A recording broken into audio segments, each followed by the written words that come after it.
Has anyone else realized that they had already had a lifestyle really conducive to quarantine living? Most definitely. I've Not noticed too far off. very little difference between this and how I lived before. So, so you mentioned anxiety earlier, and I kind of wanted to like delve deeper into that, especially that I have a bunch of anxiety, and I like tend to overthink a lot. And I was just kind of wondering, is there something that you do that would be helpful towards that? There are a couple of things that work to varying degrees. Got it. A couple of the practical ones that are really just like sheer body stuff. Sometimes when I get to the theater and there's too much hubbub and there's a lot of people coming and going and literally just a lot of noise and a lot of mush happening, I go for a little walk, and I go by myself, and I'll either listen to a song, or I'll just go someplace quiet and breathe into my belly a few times and just allow there to be the outside quiet that I want inside my head. And I'll stretch right before a show, because I find, I don't know if this happens with you, but if my mind is tight, it's sure enough like in my shoulders, in my neck, in my hamstrings. And so I stretch as close to taking the stage as I possibly can. Here's one thing you can do, is just promise yourself the first time you talk, it's going to be a confident person and just one sentence.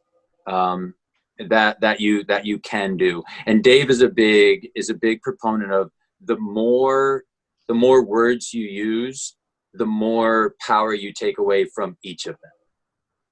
That if you imagine the statement, I love you, as opposed to, I love you so much it makes me hurt, and every time I think about you, I just want to be around you. It's already, each of those words means less than they would if it was just that singular statement.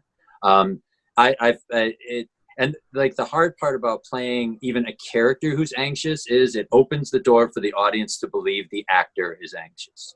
And you don't want them to think that you're afraid.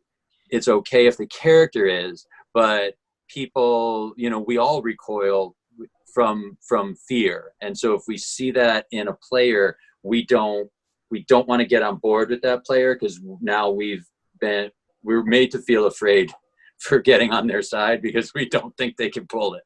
They're going to be able to stick through with this. And then the last thing was the thing I mentioned previous is give myself a small goal outside of me.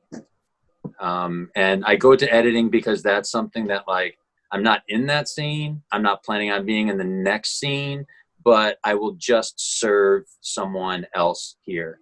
And that allows me to get some peace. Because that anxiety, I think, comes personally from a problem with perfectionism, lack of, internal lack of confidence, of disappointing people. So if I give myself a small achievable goal that's outside of me, then I find that my head quiets down a little bit, because it's not about me anymore. It's not how I'm going to disappoint people, or how I'm going to fail, or how I'm going to screw this up or look foolish. It's about them, and them I will go to the ends of the earth for. Me, I'll disappoint every time, but them, I'll like I said before, I'll do it or I'll die trying for them. Yeah. Thank you so much. Yeah, of course.